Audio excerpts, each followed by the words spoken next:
obcinał jego łapkę. Też obślinił drugą łapkę. Możesz go jeszcze przytulić, wiesz? Można? Delikatnie. Daj mu buzi. W czółko. Już. Ślicznie. A chcesz go pogłaskać jeszcze?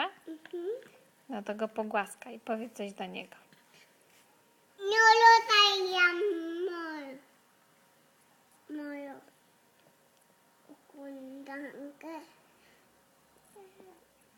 To mogę koronka. No mogę, bo się obślinił.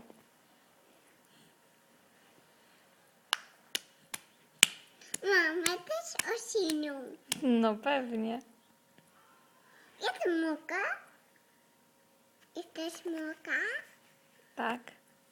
Ja też jestem muka. Puść buziaka.